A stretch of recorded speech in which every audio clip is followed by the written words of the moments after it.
Alright guys, so we're going to take a look now at the example games. I just spent about 45 minutes recording these live, and for whatever reason uh, did not save correctly, compress correctly, whatever you want to discuss it as. So it's a little frustrating, but we're going to try and showcase these as replays, hopefully a little bit faster too. So this was the first game I played. This was the opening hand, not going to keep it with one land available to me. So obviously going to drop down, and this is still not great because it's mostly lands, but at the same time dropping any lower is gonna suck. So we draw into more lands, not good at all.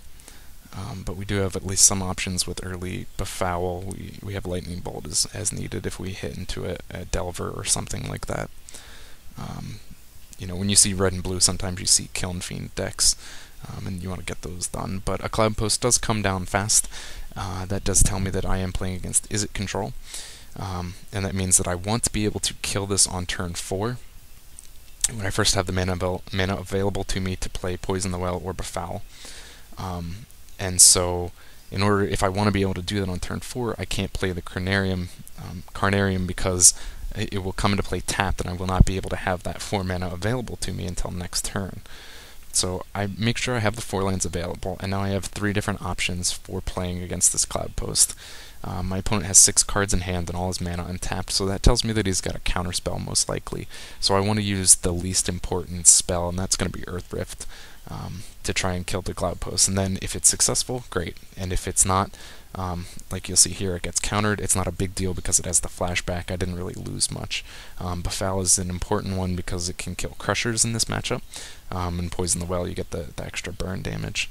So opponent taps out now, plays a Muldrifter. And because he is tapped out, I now have the option to play a Destroy spell uninhibited. So I am going to use Poison the Well to get that damage, and then I'm going to play my own Cloud Post. You reach this point in time against a deck like this where you want to save things like Befoul for the Crushers or more Cloud Posts. I could use it to start whittling away basic lands, but don't really want to at this point in time. I also want to save Lightning Bolt. I could kill off this Muldrifter, but it's so early in the game that I don't want to just throw it away on something like that. So I'm going to take some damage, but I do have, Glimmer Post in hand, and I will go back up land. And I get a Firebolt, which I'm going to use on the Muldrifter. 7 cards in hand, he left 2 mana open. Kind of tells me that there's probably another counterspell, another mana leak in there, or at the very least a Condescend. So I'm going to have to take some damage to these Seagate Oracles for a while. Finally get a chance to use my Carnarium to get Glimmer Post back in hand, and I'm going to go up some life on that one. So swinging through, and I'm still, again, holding on to Lightning Bolts because I don't want to just straight up use it on an Oracle. It's an okay possibility to do that, but taking 1 damage at a time isn't a huge deal. Drawn to a Fault Grinder, which I am going to play out. And because I have the option, I'm going to go for the blue mana. Izzet Post does run heavier on the blue mana, but being able to get rid of those, you have a good chance of color scoring him because he is heavier on blue spells. So if you get a chance to destroy basic lands in this matchup, go for the basic blue. Gonna run into a little bit of trouble off Serrated Arrows here, shrinking down my Fault Grinder. And now comes the 3rd Oracle. I really want to hope for an Ingot Chewer to get rid of that Serrated Arrows. Fault Grinder goes down to 2. Get an option for Expedition Map, so I'm going to use it to thin out some of the land from my deck and make my post count bigger. Now this is a misplay on my part. I grabbed a 3rd Cloud Post. In this matchup I really don't need that 3rd Cloud Post because my opponent is going to be fueling some of my Locust count on his own. What I should have gotten there was a Glimmer Post, and you'll see it comes back to bite me in the ass in the end where I could have used a little extra life. So nothing really to play here. I do flashback the Earth Rift to get rid of his Glimmer Post. It's going to end up hurting him more than it hurts me. He attacks through now with his Oracles, and he has 1 counter left on the arrows, so I know if I block with the Fault Grinder, it's going to just die. Perhaps I should have done it just to get rid of the arrows. I did not see, this is hindsight is 20/20 kind of thing. Play a Poison the Well to get rid of more blue lands. that's when I will play. I'm going to hold the Befal until I get something more worthwhile, but, with this, it does that burn damage, so I wanted to get that going as soon as I could. But back to the Serrated Arrows, now that I know what happens in this game, I think that, I should have, blocked with the Fault Grinder and made him use that last counter, but you'll see that in a second. So, Mystical Teachings gets, of course, Capsize, and I think, okay, well, he's at 5 land, so I don't have to worry about it just yet. And then he plays another Glimmer Post, and this definitely screwed me because while he wasn't getting his Cloud Posts, he was getting his Glimmer Posts and going up in life. So I take 3, not a huge deal, but he has 6 mana available to him to be able to bounce, the Glimmer Post every turn. Or other things. So I draw into a Rolling Thunder, and I have a lot of options. And what I decided to do, because he has 7 cards in hand, I'm assuming he has counter spells. So I decided to play around a Mana Leak, and leave 3 mana open, and at the same time use Rolling Thunder in an attempt to kill off all 3 of these, and then do 10 damage to my opponent. And this may have been a bit of a misplay. I was playing around Mana Leaks, so he does manage to get a Mana Leak. I do pay the 3, and then, with these many cards in hand, he did actually end up having a second Mana Leak, but at the very least, this has now killed 3 counterspells from his deck. He already had 1 Mana Leak in the grave, so now we've gotten rid of 2 more. Drawn to another Rolling Thunder, and now I make a play. I'm attempting to just target these 3 oracles, hoping for him to play something here or Capsize, tap him out enough that he cannot play Capsize, and what that'll do is give me an opportunity to use Befoul. If I try and do it at this point in time, he's going to be able to use Capsize to bounce the land I target, and that's going to, cancel that spell and basically counter it. He does actually make an interesting play here, and this is something I did not expect. He uses the last counter to shrink Fault Grinder, and then uses Capsize to bounce the Serrated Arrows. And that's what I was talking about in retrospect. Maybe using that before he fetched out the Capsize would have been a good thing, but, again, hindsight is 20/20. So he's going to now replay the Serrated Arrows, and this gives me finally that opportunity to get rid of Glimmer Post, hit into a second Befoul too, so I have options. I can use both of those, and I put him... here, if he top decks a land, he can Capsize, but by playing this, second Befoul, I've kept him, he now needs to wait 2 turns before he can do it. In case you didn't see that, I also flashbacked Firebolt to try and get his life down a little bit since I had it available. Now we top deck into an Ingot Chewer, which is great. We can get rid of Serrated Arrows before he has a chance to Capsize it and continue use like that. But he does, you see here, he got 2 Lightning Bolts in a row and 7 cards in hand. I guess I should have seen this coming. But I finally turned around this game. I think it's definitely in my favor at this point in time. But he uses a Mystical Teachings, and which is a Lightning Bolt, and this tells me that he's odds on got the win. And he's going to just burn me out. So he does Lightning Bolt, and then casts a Rolling Thunder for 1. So that was definitely a heartbreaker game. Like I said, I think I finally had it turned around in my favor, but he just had the nuts on that one. So let's open up real quick the next game that I played. Like I said, that was a loss, but I thought it was actually a well-played game as far as the deck was concerned. Let's go. So opening hand was pretty good. We can use the Expedition map real fast off that. Opponent plays a Changeling, and now we're going to be able to Cloud Post, and this is what we want to do because on turn 3 we can put out Glimmer Post, play the map, and then crack the map with the 2 mana from Cloud Post. That's kind of an ideal play here. So he's playing Zubra plus the Changelings, which means that he's got a lot of stuff that allow him to sacrifice his own creatures in order to use these effects. That means when it comes to sideboarding, I want a lot of options for targeted kill, and that way I can kill those Zubra on my turn, or my terms, sorry, as opposed to when he wants it to die, and that'll screw up his strategy. But here you go, you see Expedition map, and I'm going to get another Cloud Post, because this reveals to my opponent that I have a Cloud Post, and that, so he's going to see that come down and not really realize that I still have a second in hand. It's just something I like to do. I'm not sure it's really a beneficial thing, or it's probably just a neutral thing, but it doesn't hurt, so I like to do it. I am actually, you see here, I played the Swamp instead, and I wanted to get down a Phyrexian Rager, draw a card off it, and now I get a couple blockers. Things are still looking pretty good. Firebolt, Lightning Bolt to kill off some of these creatures, and like I said, targeted kill, so I can kill these off when I want to. Soul Reap comes down, targeting my Rager and killing that off. So he's going to get a chance to swing through for 3.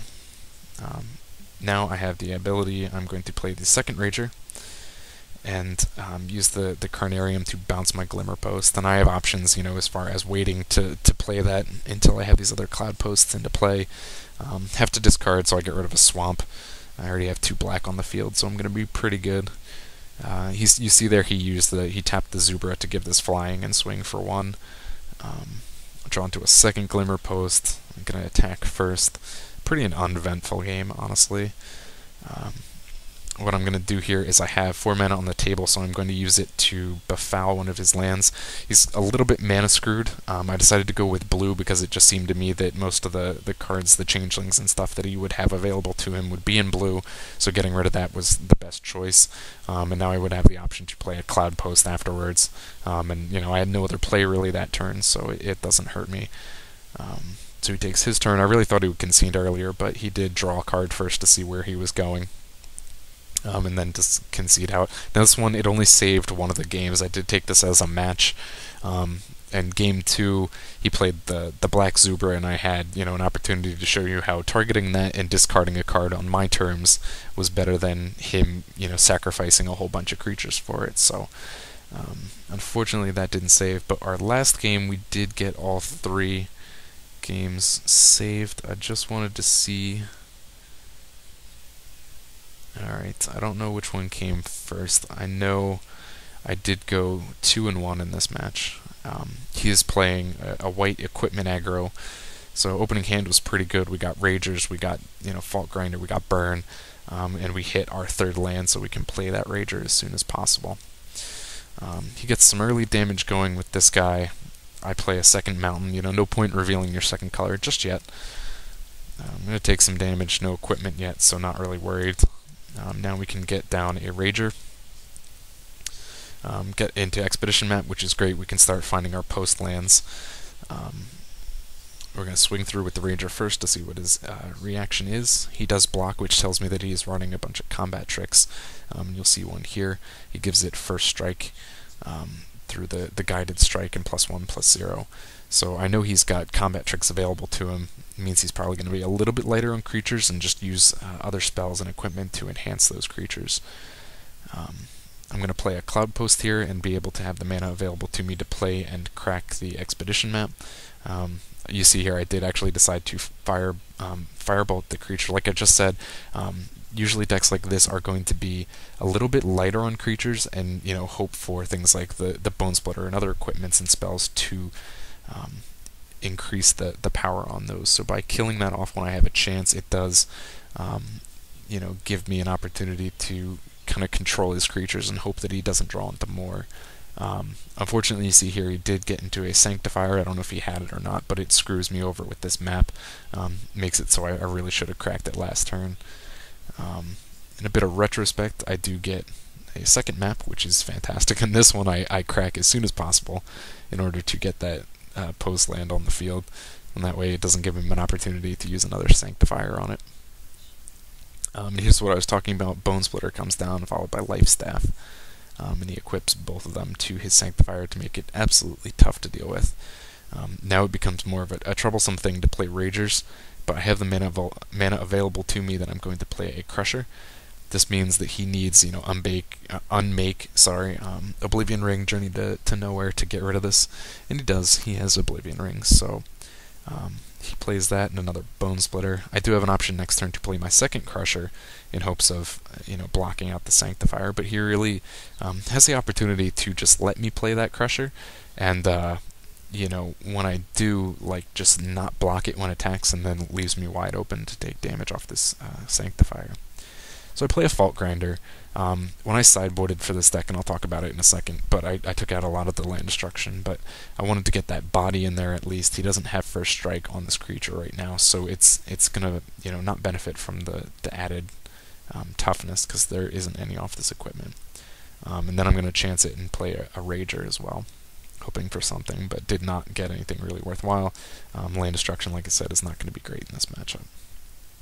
So he plays a Blinding Beam, which taps out 2 creatures, leaves me wide open for the attack. And now if he has another, I'm pretty much screwed.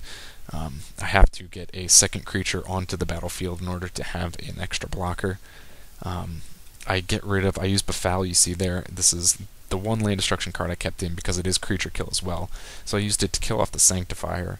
And then I know that he's not going to have an option for haste on his next turn, which means that I don't need to play a creature right now, so I use it to thin out his land a little bit in hopes that maybe it'll keep it in check a little. Now he plays an excellent equipment for this kind of deck is Flare Husk.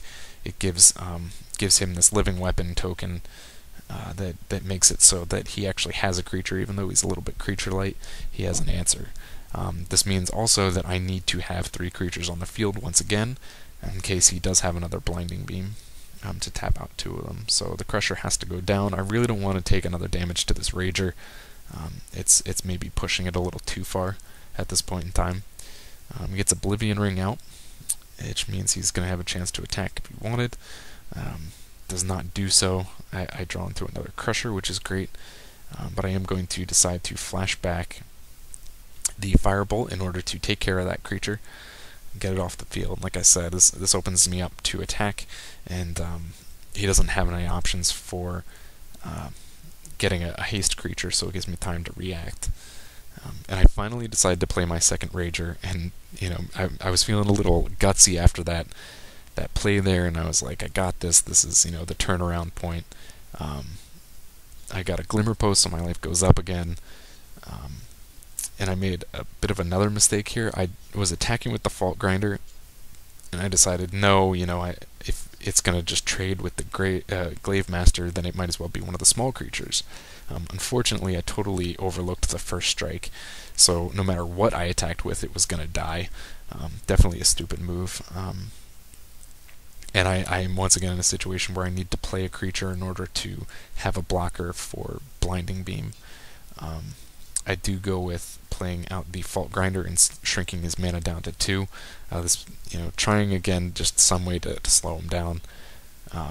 Chump block there with the Rager, and that was another misplay, I think.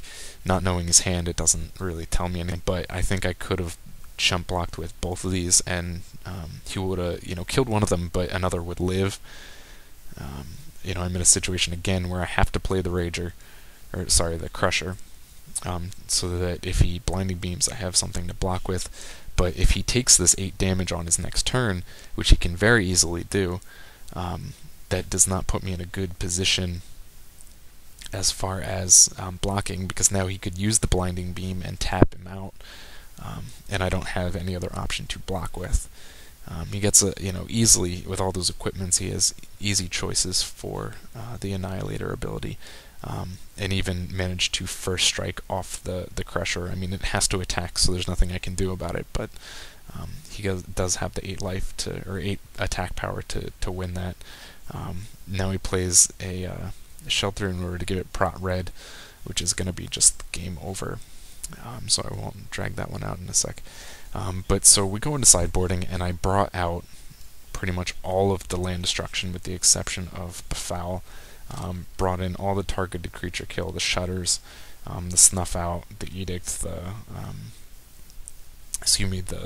Echoing Decays, and I think I even brought in a single Mournwelk, just to fill holes for the land destruction being brought out. So game 2, opening hand was pretty good. We again get the opportunity to crack the turn 3 Expedition map. We also have an Ingot Chewer here, which is great, and he hits the Bone Splitter on turn 1, so that's going to be great. Unfortunately, though, you see, I am going to have to use this Expedition map to search out a mountain. I'm sitting on some really great red cards in my hand here with the Ingot Chewer, the Shudder, and a Lightning Bolt.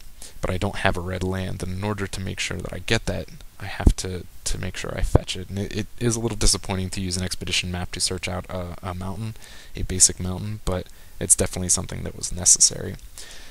Made a bit of a misplay here. I played the mountain, and that was not the right move. I currently have 4 mana available to me, which means I cannot play the Chewer. Only one of those is red, so I cannot play Poison the Well. What I should have done is played the Swamp, since I had no other play anyways. I should have played the Swamp and then put a Rager into play. But I did make that misplay there. Guess I have no embarrassment over misplays. Hopefully people see them and at least learn from my mistakes. Nobody's perfect. So, let's see here. Now it's my turn. I do decide to play the Glimmer Post over the Swamp. I know I'm going to play the Ingot Chewer on this turn, and use it to get rid of the Life Staff. You know, of all these equipments, it is not the strongest as far as making a creature big and hard to deal with, but that 3 life is going to be troublesome. There is an aspect to this deck that is burn, so not being able to burn an opponent is definitely troublesome. So, attack through with Ingot Chewer. Gonna take 3, leave myself some mana available. No, I'm sorry, I take that back. I am going to use Poison the Well to destroy lands. Like I said, they really aren't that great. Hit another Glimmer Post, but I am going to first, before I play that, I believe. Let's see what I do here. Yep. I am going to put out the Phyrexian Rager to see what I draw. And it didn't draw into anything, so I'm going to play that other Glimmer Post. So, opponent's getting lands, no real creatures yet. Hits into an Oblivion Ring, which gets rid of the Ingot Chewer. Unfortunately, we have no answers really for enchantments in this deck. It's just a product of the colors. Again, playing the Rager first before a land drop. You see, because we get the Cloud Post, that's definitely something you want to play over, say, a Swamp, because it's going to come into play tapped. You want to have that available as soon as you can. Lots of great stuff in there in this hand. We have 3 kill spells. It's going to be great if he finally plays a creature. I don't really want to play the Shudder because you know, it's only 1 damage at this point in time. I want to use that more as a combat trick. The Echoing Decay is nice. The Lightning Bolt's even nicer. So he finally makes a play on a creature here. He plays the Porcelain Legionnaire. Now, instead of, you know, killing that off at first priority, I'm going to let him waste his mana and go through and equip things to it. Now, the fact that he has mana available to him and did not equip the Bone Splitter tells me that he has a playable card in his hand in the form of protection. So, I think what my play should have been here was the Seismic Shudder, since it only has that 1 toughness, and save the Lightning Bolt for something that is harder to deal with. But anyways, I do make the misplay. He does have the Shelter, which is what I expected, but this at least leaves him tapped out, and I can kill it off on this turn with the Firebolt. So swing through for 4, and he's definitely on the ropes at this point in time. Gets another creature, and I decided it's a 5/3. I have to deal with it, and I decided, like, you know, this is where I went wrong. Like I said, I should have used the Shudder. He would have given it protection. It would have lived. I would have still used the Firebolt to kill it. But the difference would be I'd have this Lightning Bolt in my hand, and I could use just the Lightning Bolt to kill the Sanctifier. Instead, because I didn't, I have to use the Firebolt flashed back in addition to Echoing Decay in order to kill that off. And I guess at the same time I could have used the Shudder plus Echoing Decay, but just the fact that I had to use 2 spells to kill it off is incorrect. It's bad. It means that I played wrong in some way or the other. Another thing, I was at 27 life, so I could have just as easily just taken the 5 damage. He probably wanted to chump block more, but you know, it really, when you use 2 for 1, it's either a dire situation or you made a bad play. So we're going to jump now to game 3. Opening hand is again Sans red, but we have another map, so we can fetch that out. And again, disappointing to use a map to fetch a basic land, but if you have to do it, you have to do it. Especially, you know, drew into an Ingot Chewer, which is great.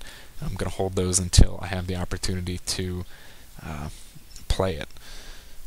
Now, it didn't. The only way you can crack this map on turn 3 with the Cloud Post is if you had gotten a Glimmer Post. So, gonna just play it and going to play the Cloud Post. He's not at 4 land, so he's not yet got the opportunity to play a Sanctifier, which means that it's going to be safe. Plays a second Sunspear Shikari. Going to be trouble when he gets those going. But I'm going to first, if this responds here, I'm going to hold on to Ingot Chewers. You know, I'm going to take some damage off these, and if he has an equip spell, it's going to be a bit of trouble. But I'm going to still hold the Ingot Chewers until he has an equipment to get rid of. So there we go. Alright, cracking the expedition map to get a Glimmer Post, play the Glimmer Post. Gonna go up some life, like I said, to be able to deal with the damage that I'm gonna take until I can get a Chewer out. But he plays 2 of these nice little Leonins, and I have the opportunity now to play my first Crusher. And it puts me in a really good position. He can't chump block at this point in time and kill it, which means he's going to have to sacrifice a lot to it. It's going to be 2 for Annihilator plus 1 to chump block if he decides to do so, and he does. He can easily sacrifice lands because he's pretty well off being White Weenie. Another Glimmer Post comes down, going to play a second Crusher and still have mana available to play a Rager. That's a really good feeling right there. And he does concede out after his draw, and you can't, you're facing 2 Crushers. That's definitely hard to deal with, and being able to play Crusher plus Rager on turn 6 is, it's definitely fun. So there you go. These are the games. Like I said, I apologize they're not live. I did spend about 45 minutes recording them, and it just didn't work. So hopefully this one works. And I'm going to throw up, I think, a part 3 for this series just to kind of do a sum up on the decks.